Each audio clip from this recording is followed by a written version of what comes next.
All right, we're taking a look at some parametric modeling, which goes up to, this is activity 4.1.2. And parametric modeling overall can be one of the more confusing applications of 3D modeling software. However, it's another one of those great features that once you kind of wrap your head around it, is extremely powerful in what it can do. So the very first thing that we are supposed to do is actually make this object, and this is called a pair cam. They give you the dimensions and the things that the pair cam is supposed to be. So in Autodesk, once you have Autodesk up and running, you're going to click on the waffle. Once you're in the waffle, what you're going to do is you're going to click on New Project and make yourself a new project folder. I have already done this, so when you click on New Project, I called my new project folder, I called it Lesson 4 2023. And then once you have that new project folder, I'm just going to go ahead and make the pair cam the way the pair cam should be made. So the first thing I'm going to do in my untitled Fusion 360 document is I'm going to save it, and I'm going to call it pair cam, as simple as it is. I might call mine pair cam 1 because I actually already have one in that folder, but I'm going to save it to that folder. So if the folder is not selected, just open up and find the proper folder so that you can put it in there. I'm going to find the Lesson 4 2023 folder and save it as pair cam 1 and hit save. Here we go. Second thing I'm going to do, since I am making a new part or a new thing, is under create. I am going to go to new component, and I am also going to call this pair cam, because if I had many things in an assembly, then you know how this kind of already works. You don't want everything to be at that top level. You want to have different levels for different parts. So here's my pair cam. I need to look at the document one more time. Let's see. I need this bottom circle to be a radius of 1 1/4, which means it has a diameter of 2.5, because the radius times 2 is the diameter. New sketch, I'm going to choose the X plane to sketch in. I'm going to click on the circle and a diameter of 2.50. There we go. That should come in fully constrained because I put it right on the origin of the graph. I need a small circle up here that's going to be a radius of 1/4, which means it should be a circle that is a 1/2 inch, so 0.5. Enter. Now that one is blue. So since that one's blue, I have to do a couple of things. I have to first of all tell how far away from the origin it is. So it looks like it's supposed to be 1 1/4 inches away from the origin. So I am going to dimension from the origin to the center of that and call it 1 1/4 inches. There we go. It's still blue though, because it doesn't know where it is to the left or to the right. So I can still move it to the left or the right. Even though I can't move it up and down, I can still move it left and right. So what I'm going to do is I'm going to use a constraint, and I am going to vertically constrain it above the origin. And there we go. It's black. Now everything is constrained.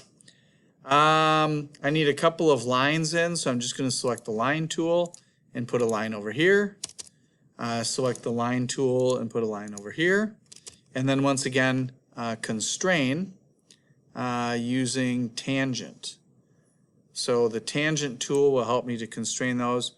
Take that line and put it on that circle, and now it has a tangent constraint.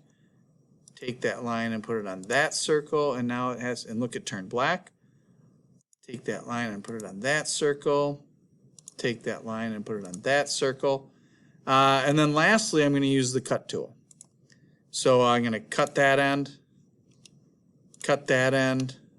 zoom in here. I'm going to cut that end, cut that end, cut that, cut that, cut that.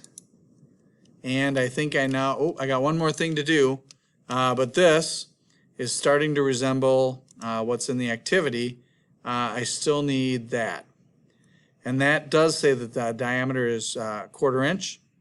So if and that's the diameter, so I don't have to multiply it by 2 or anything. I need a little circle that is 1/4 inch. So a little circle right at the origin, 0.25. Enter. I noticed that my little circle's not black, so I wonder if it wasn't quite placed in the right spot. I'm going to go back and look at my sketch. And when I look at the sketch, if I want to, I can coincident those points just to constrain it fully, which is this one. So I'm going to make the center and, well, that's not, it auto thought what I wanted it to do. Undo. So I'm going to coincident that with that. And now it should be black, even when I finish the sketch. There we go. So everything's going to work out later now. Just a little glitch that I saw in there. I am going to extrude this, and the extrusion in this case is 0.25. So if I look at it from the side view, I now do have this particular shape. So 1/4 inch extrusion, and we're good. Now we get to the point to where we're going to do some parametric modeling, because we actually have the part that we're going to model. So what I want to do right now is I want to save this, first of all, so that I have my part done. Just in case something should go wrong, I could always start from this moment. And then I'm actually going to go up here under File, and I am going to save as. And I'm going to call it Paracam1.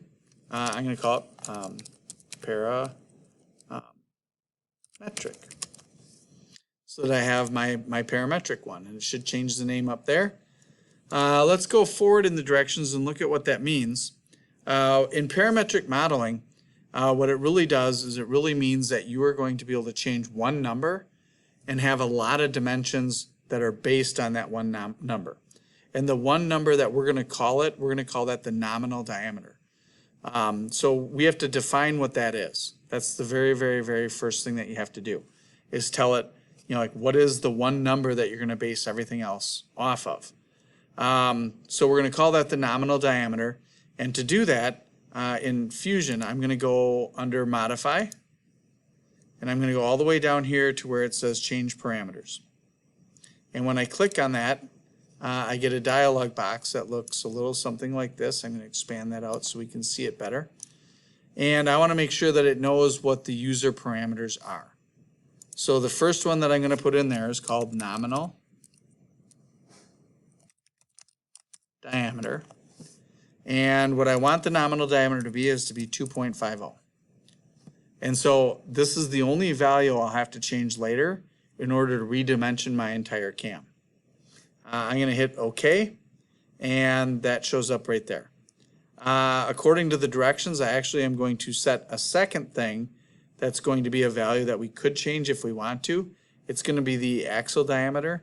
So what I just did a second ago, I'm going to do again, and I'm going to call that one axle diameter, and I want the axle diameter to be 1/4 inch, which is what we made our axle. So in Fusion, I'm going to add another parameter. I'm going to call it the axle diameter, and the expression for that is 1/4 inch. So I actually have two values that I could change later, which is kind of nice. That the other one's going to be, if I have a bigger axle, I can just change this number and it would change the axle accordingly. So scrolling down a little bit, what I have now is I have this box where I have these two things in there, and apparently down here I'm going to expand all of those and then explain what each one of them means a little bit. So in Fusion 360, I'm going to click on this little arrow to expand that. I'm going to click on this little arrow to expand that, and this one to expand those. This is how I built the part. Every time I did something, the computer was keeping track of what I did, and the very first thing I did was I made that circle that was 2.50 inches. And then I made the other small circle that was 1/2 inch. And then I put a line, a measurement in between them that put them 1 1/4 inches apart. And then I did that last little circle that was 0.25. That's how I made everything when I did it. And then here's my extrusion. I extruded when I did just one extrusion at 1/4 inch, and there was no taper angle to it. So this is the history of what I did. Now, what I'm going to do is I'm going to make these based on this number. So first of all, the diameter of that big circle, well, that's the same. Whatever this is, I always want this to be the same. So I'm going to click right here, and I am going to change that one to the nominal diameter, which basically means if I change this to 3, this would be 3. If I change this to 6, this would be 6. Okay? Let's see. This number right here is the nominal diameter divided by 2. So I'm going to click on that one and change it to nominal diameter. And then all I can do right after is put divided by 2. And there's actually a list of all of these in the directions if you wanted to go to the directions and look at it, where you can see what we're going to change them all to. So I want to change them all to what these things say down here. So this is what I was just explaining to you. I want to change them all to these. So nominal diameter divided by 2. So in my Fusion 3, so I want this one to be, this is just the way, so we're changing it up a little bit, divided by 2. I want the next one to be nominal diameter divided by 4.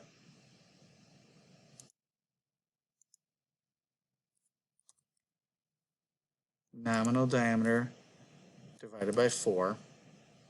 I want the next one to be nominal diameter by 2. And this last one is going to be the axle, whatever the axle diameter, minus 0.025. So this one's going to be axle minus 0.025.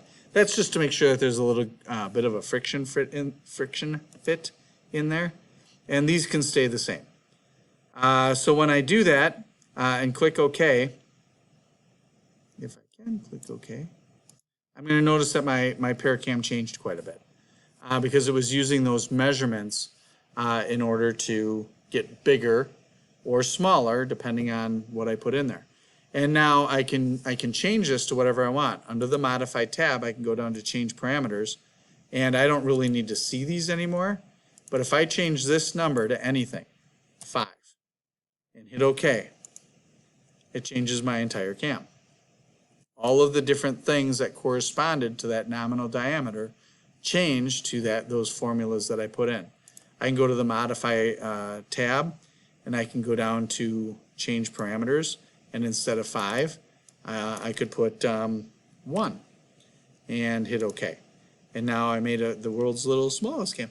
One thing that's staying the same all the time is the axle diameter here, because I'm not changing that one. So this is assuming that the axle that the cam goes on is always going to be the same axle. If my axle was bigger or smaller, I could change that number too. Go down to Change Parameters. Let's say because my cam's so small now, I'm going to put in a really small axle, 0.1.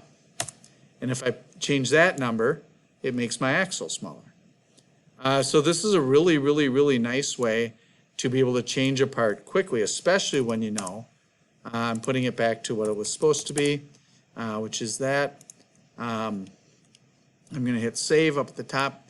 A really nice way to make your part, modify your part, if you know that all of your part has consistent proportions and ratios. It keeps those proportions and ratios always the same. When you have this finished, you will need to bring it over to me and show it to me so that I can check it off, and you will get credit for doing so.